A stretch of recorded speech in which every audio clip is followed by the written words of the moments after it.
I'm going to work through my trade ideas sheet with all the trades that I put on the sheet this morning. So I know a lot of you are subscribers and you're following the trades. I'm hoping that will help you understand why I choose particular trades. And then for those of you who are not subscribers, you can kind of see how the service works as well. And do stick around because I've never raised my prices for 15 years. So it's about time I did. And I know a lot of you did subscribe to catch the lower price of £99 for the Forex Signal service. Unfortunately, the price has gone up today, but because you joined me in my webinar, I'm going to give you a link to sign up for the service, save yourself that 25% rise, and then you get only £99 a month for the life of your subscription. So now I'm showing you the 4-hour chart on the left, the daily charts on the right. I normally look at 4 time frames. I like to look at the 4-hour, the 1 hour, the weekly chart, and the daily chart. That gives me enough information that I need to identify my trade ideas, but obviously now I can't. So I'm going to do the 4-hour and the daily chart. I think the hour chart would be too short term. Okay, I've got gold up there, and gold's one of my favorites. So I'm going to look at gold. And normally I would look at the weekly chart. So I'm just going to flick onto that. Now, if you follow me regularly, you'll know that I've been talking about this huge potential triple top pattern. We don't know if it definitely is a triple top pattern yet.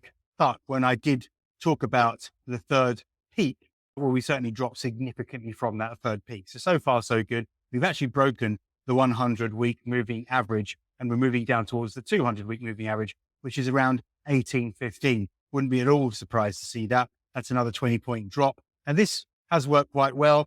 I don't know if you managed to get onto the short trade with me last week, but the break below 1912, 1909, and then 1900, they were all sell signals for last week. And so on the reports, I was suggesting that you sell on a break below those levels. I'm hoping that you did, because wow, look at that. I mean, I don't know what the speed of the moves will be. I don't know how far we go. I just know that my specialty is identifying low risk trade opportunities. And I do that by identifying levels of confluence. So for me, once we broke, I have to show you, where can I show you on the short-term chart as to how I figured out that wasn't going to work? Let me see now. So it would have been a break below this trend line on the 4-hour chart. That would have been my first signal that we were probably going to head down here. And of course we did. So this was really difficult because when we're looking at the longer term chart, yes, there's the triple top, which suggested to me that we were going to go down. But the 4-hour chart was really just a bit of a mess. And the only pattern that I could identify was this triangle pattern here. So I'm going to take these lines off. It's probably a little bit too confusing. We don't need them anymore. This fooled me, I will admit. I thought that this was going to be a very strong resistance level. In fact, I bet if I put some Fibonacci retracements on here. No. Yeah, I did. So not only did we have a 23.6% fib at 1928, we had the green 500 period moving average on the 4-hour chart at 1935, and we had this trend line as well. So I thought that would be a really good area to sell around the sort of 1929, 1934 area, and with the stuff above 1940. And of course, we rocked it up to 1946. So that fooled me. But if you remember, the next day I said, that's a failed breakout. I think, I think we can probably go to the downside to at least the 1905 area. And then we broke down. Okay. So I was lucky. Everything went right. Selling the break worked. I suggested that this would be a little bit of support, but not strong enough for me to try a long position. And that broke as well. Not a surprise. In fact, if you were watching the charts during the day, you could have seen how nicely we not only broke it, bounced to the trend line, and we plunged. So now you're all asking what happens next to gold. So we've broken the 100-week and the 500-day moving averages. I set those as targets. Now, normally I would have something like the 500-day moving average. I would seriously be considering getting into a long position there. And so you're probably asking, why did I not do that? I normally would. Look, especially when it held so well on the previous test, I just didn't feel it was going to hold. I thought we had some good momentum to the downside. There was no particular fib level, trend line. There was nothing else that suggested that we could have bounced off that level. We weren't oversold. And I can't suggest a long purely because we're testing a longer term moving average. That just is not enough criteria for me. So I used it as a target. I didn't rule out a bounce, but I don't think I suggested a long position. We plunged, and we really do have a lot of momentum to the downside. Now, again, at the moment, I've just got targets. I wouldn't necessarily be buying at this trend line here, but we certainly could get down to sort of 1815 area.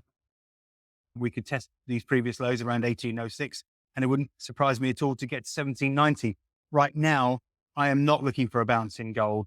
I don't see anything to suggest a long position, and we're certainly not severely oversold. So I guess I'm saying to you, my strategy will be to continue to sell into any strength and expect gold to drop. I'm just going to tell you what I wrote in gold.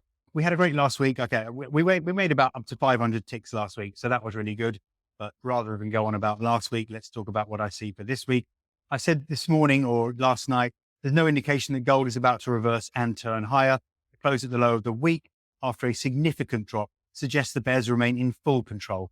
We broke the 100 week and the 100 week of the 500-day moving averages at 1854.52. So as long as we hold below here on the open on Sunday night, Monday morning, we should continue lower, targeting 1845, 1843.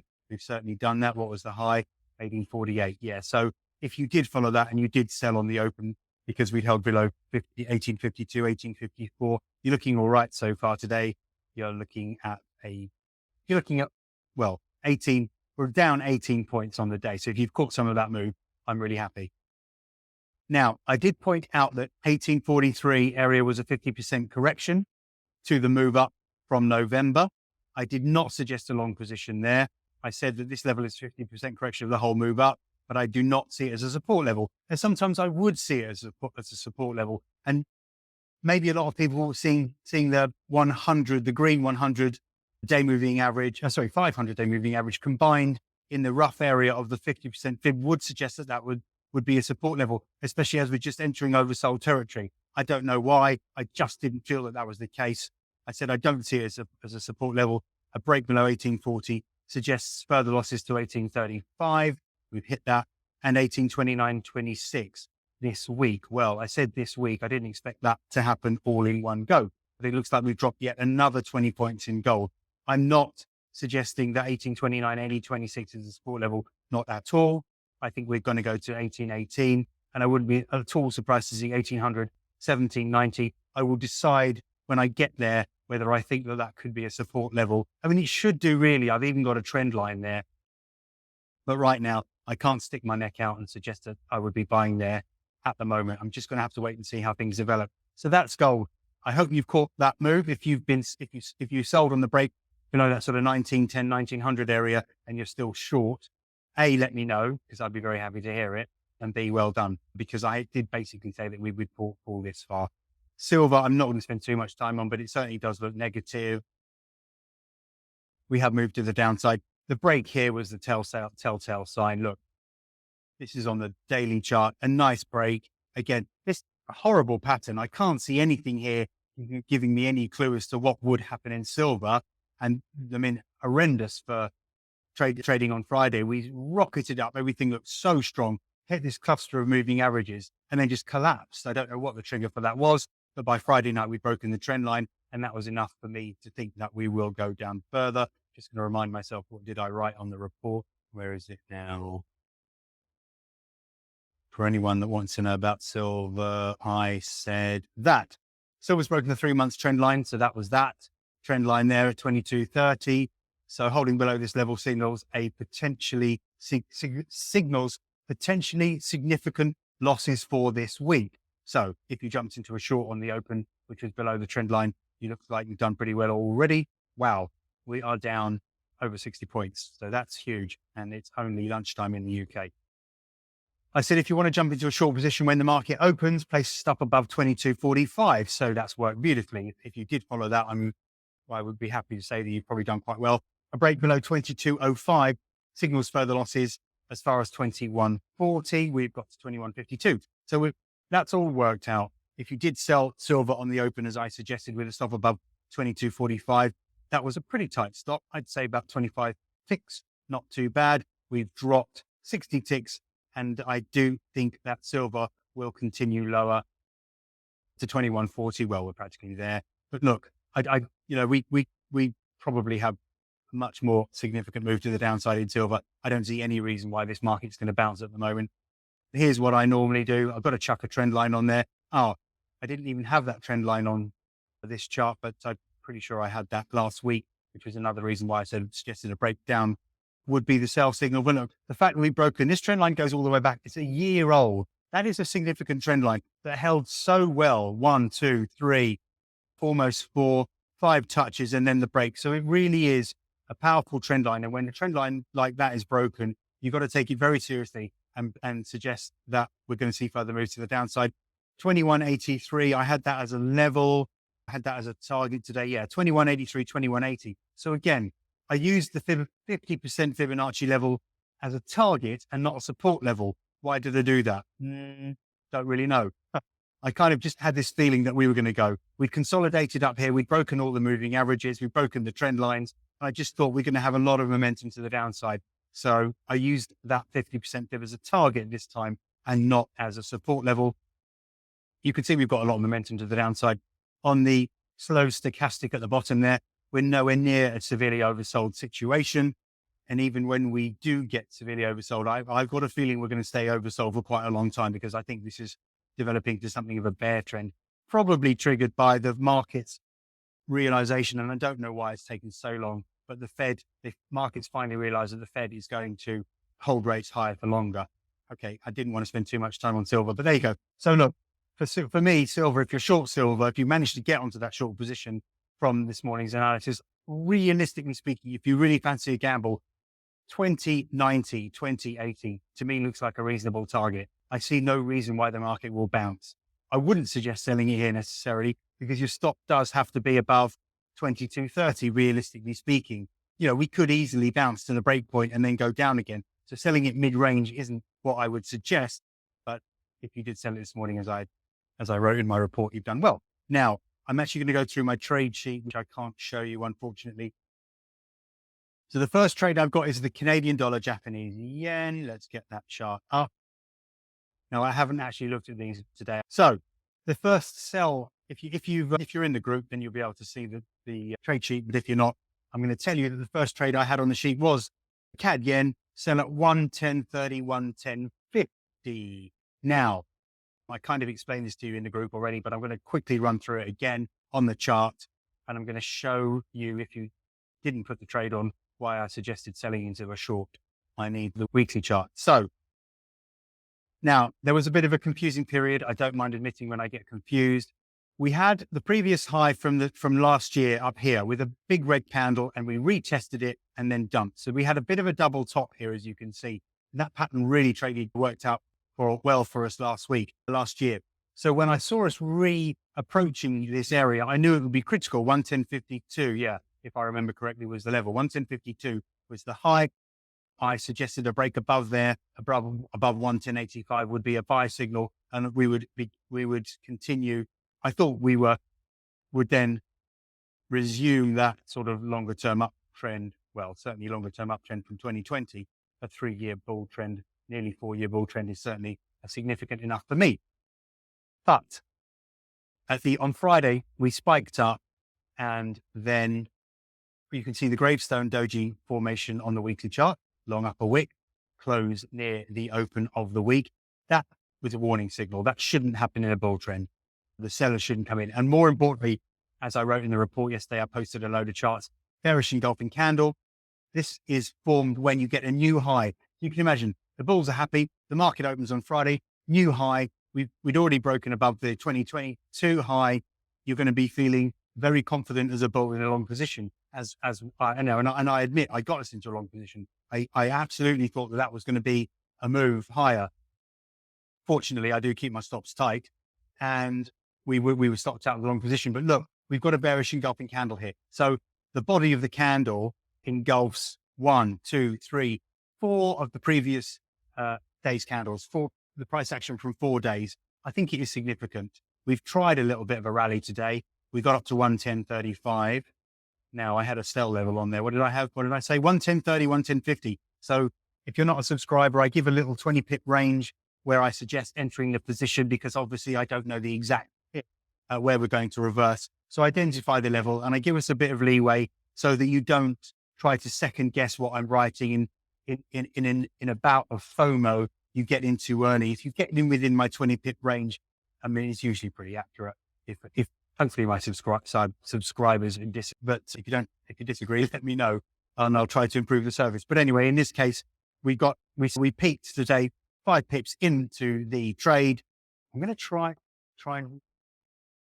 and show you why I got that level. I think it's going to be, do you know what? I'm going to try and show you. Let me have a look. Here a 30-minute chart.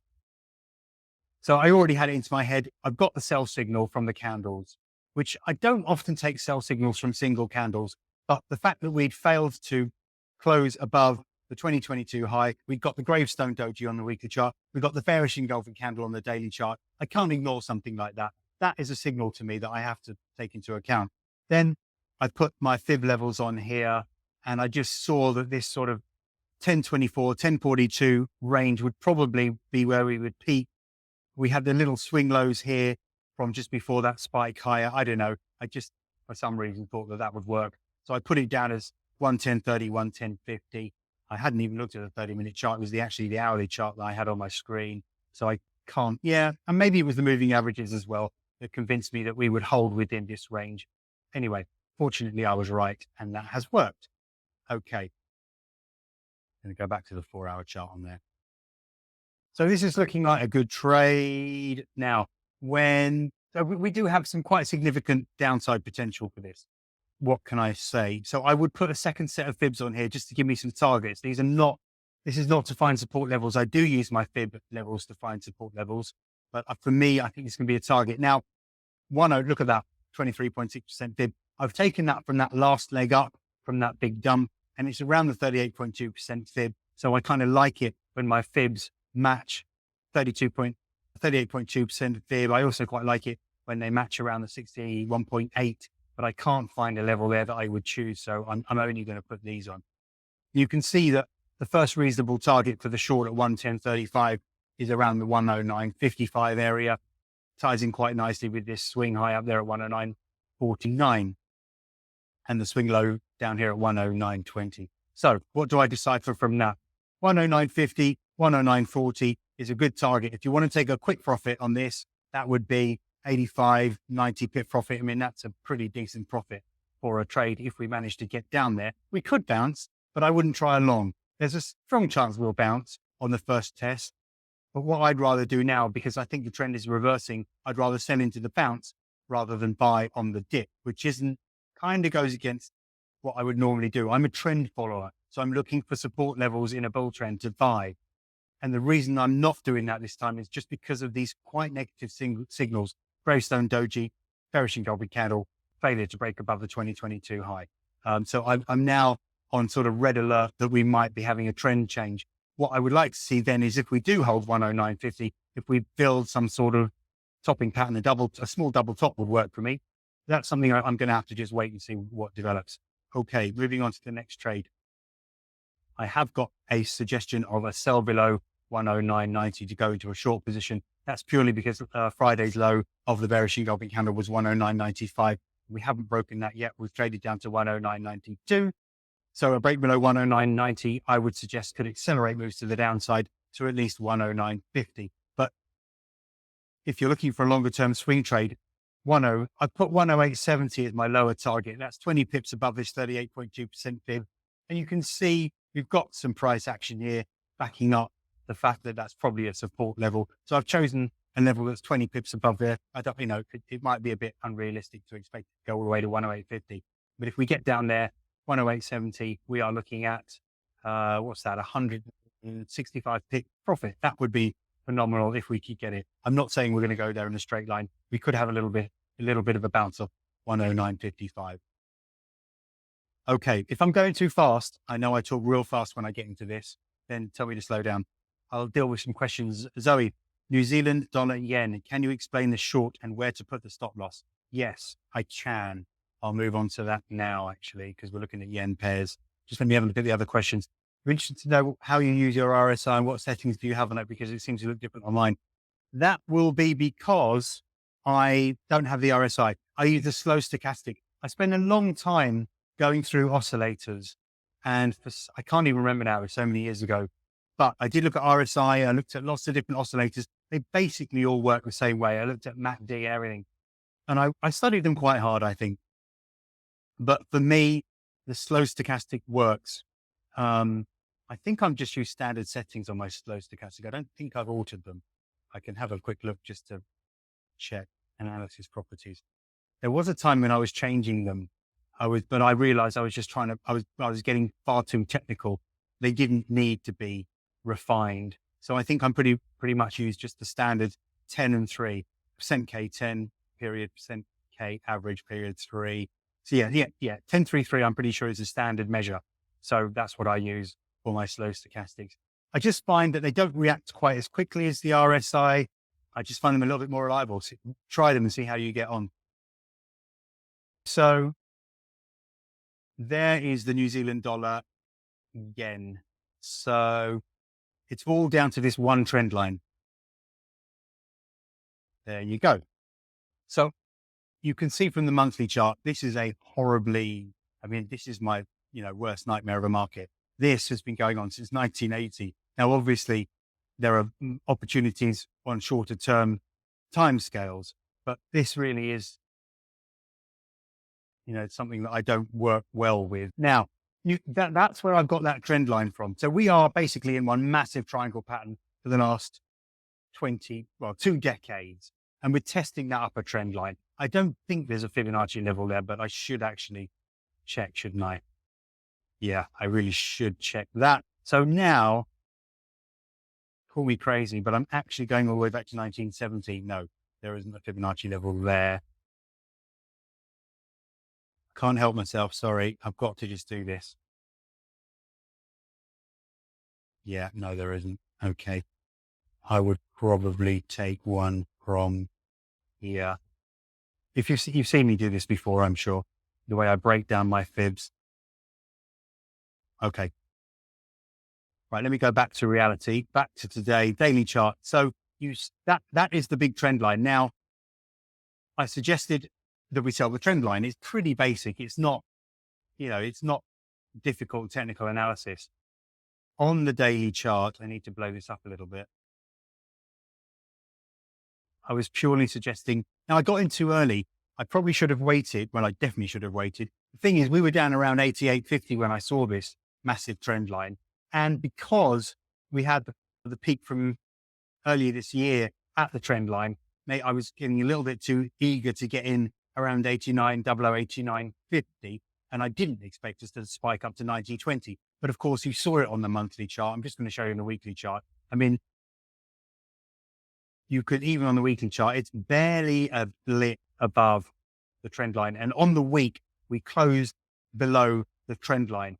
And we also closed below the July peak of 89.68. We're trading below there now. So look, there is a bit of guesswork in technical analysis, but for me, I'm going to say that we are rejecting the trend line as it stands now. The good thing is right now, if you haven't got the trade on, you can put it on at 89.40. You can stop yourself at 90.40. You've then got 100 pips stop, which is bigger than I normally have, but this is a longer term trade. I mean, the first realistic target is down at 88.00. So if you're going to be risking 100 pips to make at least 140, okay, that works. We're talking nearly 1 to 1.5. But of course, when you remind yourself that this is the top of an enormous triangle pattern and the actual lower trend line of the triangle is down to $65, whatever it is, New Zealand dollars, then, we do have an awful lot of downside. Even if we only get to 86.5, you've still got almost 300 pips profit against a 100 pip risk, 3 to 1. And all we've got to do is get down to this area here, which is, nowhere near the bottom of the big pattern. And we could do that in the days and weeks ahead of us. So this is the opportunity that I'm seeing. And I feel even more confident that it's going to work now. Actually, it's quite nice that we had that spike up on Friday and the close below the trend line. And we've tried to spike up again today, giving us an opportunity to sell again, because we have a clear, more defined point of where to have our stop loss now. If you put the stop loss in at 90.40, you've given it 20 pips on the upside. I mean, I'm not saying we couldn't spike up and then drop again. We could. Anything can happen in financial markets, but I just feel that was the probe up and we've had a rejection And I feel like the bulls are now getting themselves in some sort of bull trap. Can't really elaborate. Hopefully that explains everything. What else have I got on my trade sheet today? Euro again, I've got a sell at 158.20, 158.40. Right. Let me have a look. So the high for the day is 158.47. What did I say? 158.20, 158.40. Okay. So we overran my level by 7 pips. That's no big deal. My stop loss was above 70. So I had like a 30, 40 pip stop loss. And we're obviously going to come nowhere near that. Now, this is very simple to explain. It's nothing clever at all. You can see that we are consolidating. This is probably a bull flag. You know, I'm going to consider it is because we're in a strong bull trend. So there we go. It looks like a consolidation pattern to me. It doesn't look like a reversal pattern, but we're going sideways. So it has to either be a consolidation or a reversal. I'm betting on it being a consolidation. And, you know, when I put trend lines on like this, pretty much indicating to me it's a flag. I'm going to go down to the 4-hour chart just for a bit of accuracy here. And there's nothing I can do other than trade that channel. Now, when I put some fibs on here as well, I mean, this was a bit risky to me, to be honest. Selling a consolidation pattern in a bull trend, not really what I normally do, but I will admit I'm struggling for good trading opportunities at the moment. The markets are not throwing them out because you're seeing a lot of this sideways rubbish. And, you know, I have to suggest a trade for my subscribers. So it looks to me, well, it's obvious to anyone that we're trading in a range from around 156.5 up to 158.5. The moving averages are flatlined. They're all converging. I'm not going to try this trade too much. I would try a long down here because buying into a support level in a bull trend is what you're supposed to do. But if anything, I would suggest we probably have a break to the upside. But again, I don't guess. I wait for the break to happen and then I trade the break. So very simple. I'm just trading a consolidation pattern. Now I'm going to show you right. The next trade, excuse me. I've actually got a bid down at 156.70, 156.50 on the euro yen as well. And I've just shown you why, so you understand. The next trade is the New Zealand dollar. 60, 60, 60, 80 was my sell level. New Zealand dollar versus the US dollar. Have we got anywhere near that today? Nope. We got close to it on Friday. Okay. Why is that my sell level? On the daily chart, yeah, there's actually the daily chart and 4-hour chart, the two reasons why I would sell it up there. Now, again, let's go longer term. Weekly chart. What's the trend? What is the trend? The trend is, well, when I scrunch it all up, there's no trend. Of course, it's one of those other horrible situations where we're just bouncing around. So I have to isolate a more short-term trend, which is more relevant anyway, because it doesn't really matter what we've done over the last 20 years. You can see on this chart, we are trending down. We had a big spike to the downside, a really good recovery. Just going to see if that happened to be a fib level. I bet it was. It was a 50% fib. You see, sometimes 50% fibs, they do work as support and resistance levels, but sometimes I choose to ignore them like I did in gold. And sometimes I just can't really explain why, but there you go. Okay, so for now, I'm going to go back to the daily chart. And again, clutching at straws really for ideas at the moment, because this is not a pattern and not really a trend that I could put my finger on. I mean, there isn't really a dominant trend. We went sideways for a bit, we broke and we're bouncing. That's not the kind of trend I'm looking for to trade, but 38.2% fib is at 60.69, 100-day moving average is coming down to meet it. So yeah, there's a bit of resistance there. I look at the 4-hour chart and there's also the 500 period moving average for the 4-hour chart, bang on there. I've got a confluence of fibs because I've taken this peak here because you can see that was, we started to accelerate to the downside. Yeah, again, wishy-washy reasons really. And we haven't managed to get the trade on anyway. I did leave it in today, but it doesn't look like it's going to work. Tomorrow, I might even take that trade off. It's not that convincing. It would have been lovely if we tipped that level on Friday, but we didn't. This is interesting. It might be worth noting. This alone on the 4-hour chart is looking quite positive. This could be a base. I mean, I could actually even argue This is an inverse head and shoulders pattern. Look, I could put a neckline on that. I could suggest that let's not overcomplicate things. Take that off. Take that off. Take that off. Where are we? There we go. All right. I could suggest, we've had a move to the downside. I could suggest that this is a bottoming pattern. So I could suggest that this is the left shoulder, head, right shoulder. It's not the most beautiful, clear head and shoulders pattern, but it does show higher lows here at least, but it is showing higher lows. It is showing higher highs. Look, we have definitely broken out of this triangle pattern. We're kind of retesting it, and it doesn't look like we're holding the trend line, but the moving averages, these crossovers look quite good. Okay, the 50's crossed over the 100 and the 200, and you can see the 100 crossing over the 200. So an interesting development. Could be the beginning of a respectable bounce in the New Zealand dollar versus the Japanese yen. But you know what? Here's what I would probably suggest.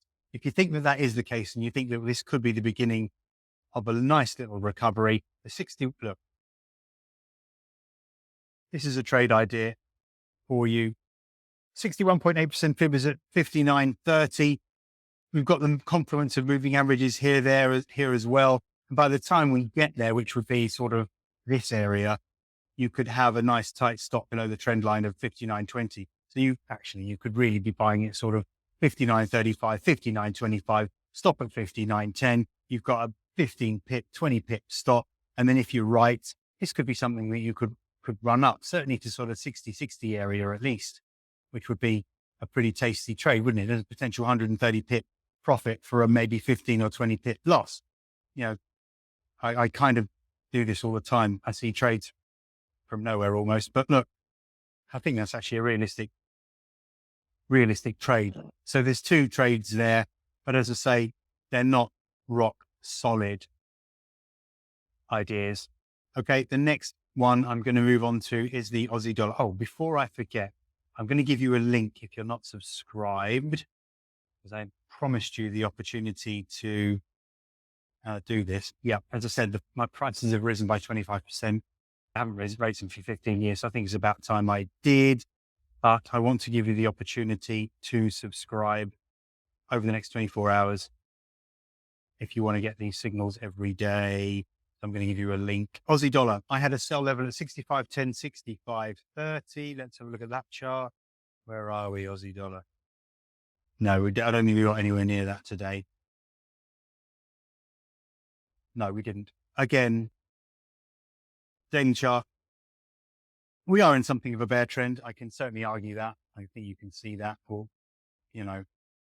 as I scrunched up, you can see we're in a bear trend. Even in the short term, we're in more of a bear trend than the New Zealand dollar is. So I'm looking to sell into resistance levels. That's what I do. I'm a trend follower. I have a 63.6% fib at 64.20. I really only chose that level because of the previous price action. We've tested it and we've not managed to get through there. Again, not the greatest reason. And it didn't quite get there on Friday, which is a shame. It would have been a really nice trade if we'd have just managed to clip it. We only got to 65. What did we get to? What was the high?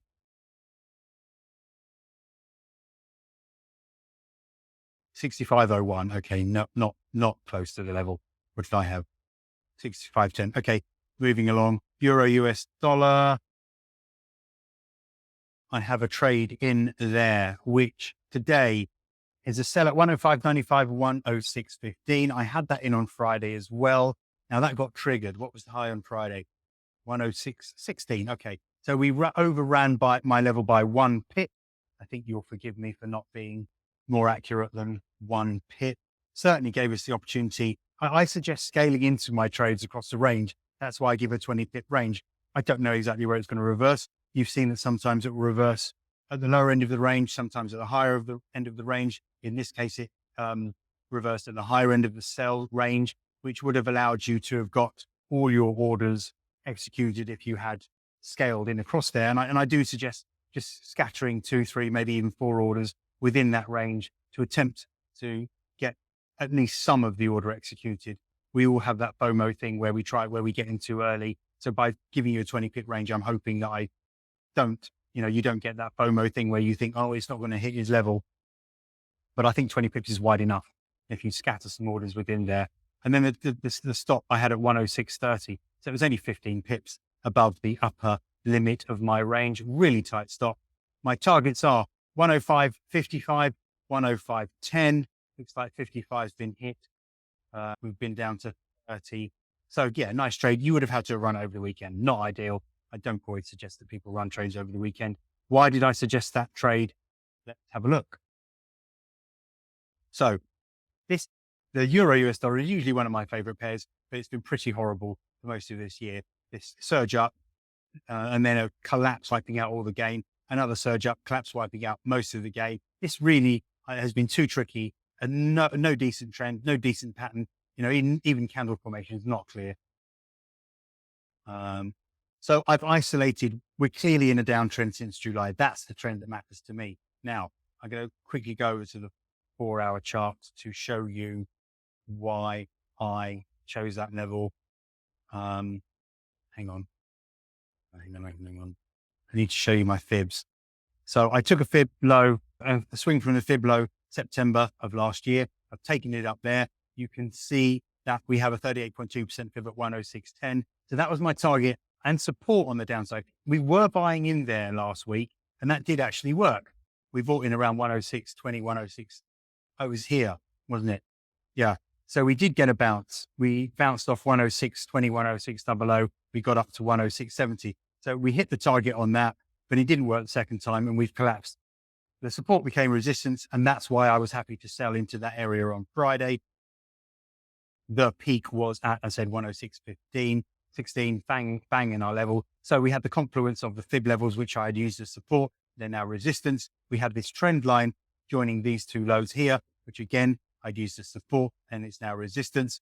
And on Friday, I also suggested selling it for another reason. So this one I had quite strong conviction about. We had the 50 period moving average on the 4-hour chart also acting as resistance. And, just these little levels are the ones that we saw on the daily chart as well. But it was all a bit I've kind of drawn that to match. But, this little swing lows here, just the swing lows, the moving average on the 4-hour chart, the fact that we're in a bear trend, the fact that we've got overbought on the 4-hour charts, on the slow stochastics, this was a more of a high conviction trade, I have to say. And price action on the daily chart, the confluence of Fibonacci levels, the trend line going back significantly to the beginning of the year, all of that suggested to me that this was going to be a good trade. And it worked. And I think we're going to go down to, if you're still short, I think we could get down to 105.00, 104.90, retest the previous lows. I don't see that as a support level. I wouldn't be at all surprised to see it break. Yes, I know we're significantly oversold on the downside, but look, markets in bear trends spend long periods of time being oversold. So that isn't a reason to buy. In a bear trend, markets spend short periods of time being in overbought territory, or they don't even get into overbought territory. So don't get fooled into thinking you should be buying in an oversold market when the market is in a bear trend. It's not a good idea. You can see, for example, here, if I skim over what is more of a bull trend, there we go. Now look, in a bull trend, you can see we spent much more time being overbought. We spent very little time being oversold. We didn't even get to the oversold areas in some cases on the slow stochastic. When we did, we spent less time being oversold than we did being overbought. So just bear that in mind when you're looking at these markets. Identify the trend and bear it in mind when you're looking at the RSI or whatever oscillator it is that is your favorite RSI.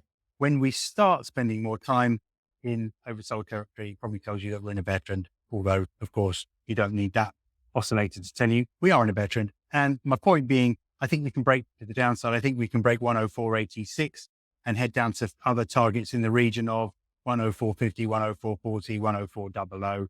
So if you really fancy running this trade, that could be a realistic target. And if you were to do that, could be looking at 200 pips, which is a really nice trade when you're only risking 15 or 20. I think we'd all like more trades like that on the risk reward ratio. Okay, that's the Euro US dollar. So that trade's working really, really well. Today I had a sell at 106.10, 106.30, but that didn't trigger. So you'd have had to be running a short from Friday. GBP, I had a sell at 122.30 on Friday, which worked really well as well. 120. What did I have it at? I've got it on the trade sheet in a purple color because that indicates that the trade was triggered and the targets were hit. Not all of the targets were hit, but we're certainly hitting more of them now. So my sell level was 122.30, 122.50. Let's have a look. What did we get to on Friday? 122. Oh yes, we got really close to my stop loss on this one, actually. 122.71. Now that was tricky. I will hold my hands up. My stop level was above 122.70. So I normally suggest a few pips above there. I hope that you all managed to hold on to the position because we only blipped 1 pip above the stop loss. Now my targets are for this trade, which may still be open if you ran it over the weekend.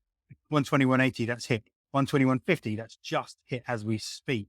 So that's kind of nice. My next target is 121.20. Well, that's fairly obvious because it's just above previous swing low. Previous swing low, 121.08.